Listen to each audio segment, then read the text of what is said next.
Tu es en plein divorce et tu as peur. La peur que l'autre parent dise n'importe quoi, la peur d'être jugé et surtout la peur de perdre ton enfant.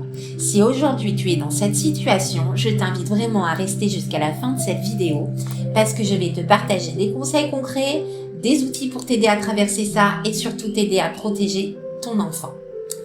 Parfois, tu entends des phrases comme « je vais dire au juge que tu es incapable »,« je vais récupérer la garde »,« ton enfant sera mieux sans toi ». Et ces phrases, elles font mal. Elles déclenchent quelque chose de très fort en toi. Le stress monte, ton cœur s'accélère, tu rumines, tu imagines le pire. Et très vite, tu as envie de réagir, de répondre, de te défendre, de prouver que l'autre ment, de dire la vérité.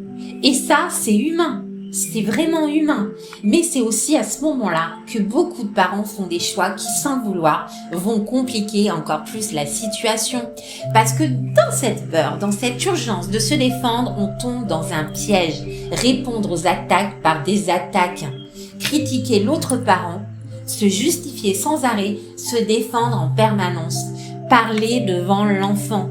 Vouloir finalement rétablir la vérité à tout prix. Alors, sur le moment, ça soulage un peu, mais en réalité, ça ne protège pas, ça n'apaise pas, et surtout, ça impacte directement ton enfant. Parce que ton enfant, lui, il n'a pas les mots pour expliquer ce qu'il ressent. Il n'a pas le recul pour comprendre la situation. Il n'a pas les outils pour gérer ce conflit. Mais il y a quelque chose que beaucoup de parents sous-estiment. Il ressent tout. Il entend tout, il capte les tensions, il voit les regards, il ressent les non-dits. Même quand tu penses le protéger, il perçoit déjà beaucoup de choses. Et quand il entend un parent parler mal de l'autre, il ne comprend pas, il se sent mal. Il va se sentir en insécurité et surtout il se retrouve au milieu, pris entre les deux personnes qu'il aime. C'est ce qu'on appelle le conflit de loyauté. Et c'est l'une des choses, je trouve, les plus difficiles à vivre pour un enfant. Parce qu'il a l'impression qu'il doit choisir. Choisir son père, choisir sa mère, choisir un camp. Et ça, c'est impossible pour lui. Alors il s'adapte. Certains enfants deviennent très sages, trop sages même. D'autres vont garder tout à l'intérieur. Des enfants deviennent agités, opposants, voire explosifs. D'autres encore vont développer de l'angoisse, des troubles du sommeil, une hypersensibilité. Mais dans tous les cas, ils portent un poids qui ne leur appartient pas. Et ça, c'est ce qu'il faut absolument éviter. Et il y a quelque chose de fondamental à comprendre dans un divorce conflictuel, même si l'autre parent critique, même si l'autre parent ment, l'autre parent te provoque, tu n'es pas obligé de faire pareil. Et ça, c'est une vraie force, c'est ta force.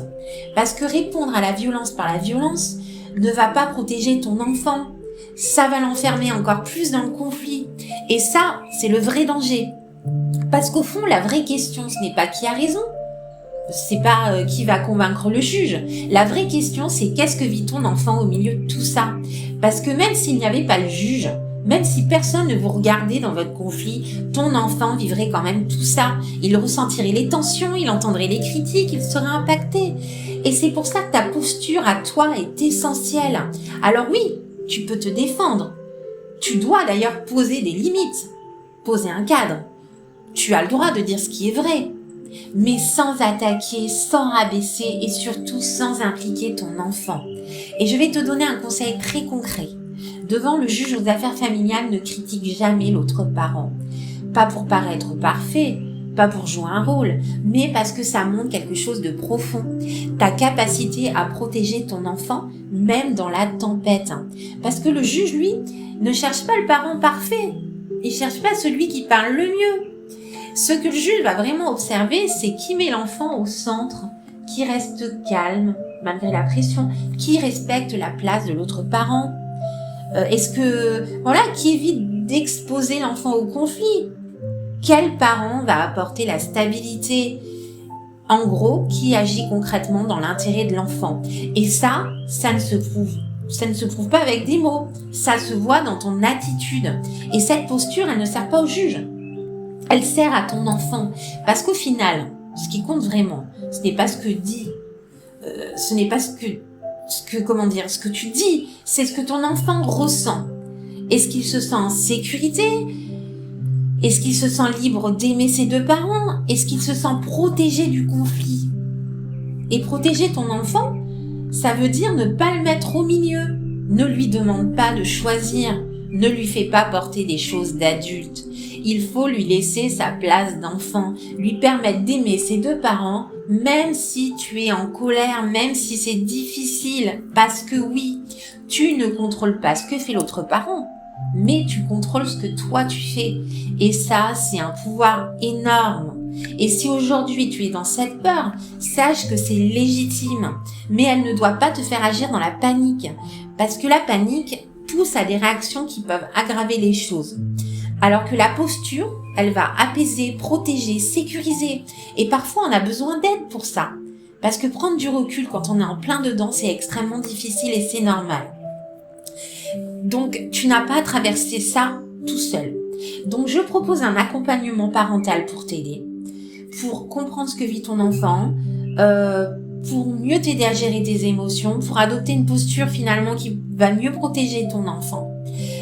Si tu en éprouves le besoin, tu peux réserver un premier échange en fait sur le site directement. Je mets le lien en commentaire. Et si cette vidéo t'a parlé, n'hésite pas à t'abonner parce que je partage régulièrement du contenu pour t'aider à avancer et retrouver un équilibre plus apaisé. Et surtout, ton enfant a besoin d'un parent stable, pas d'un parent parfait.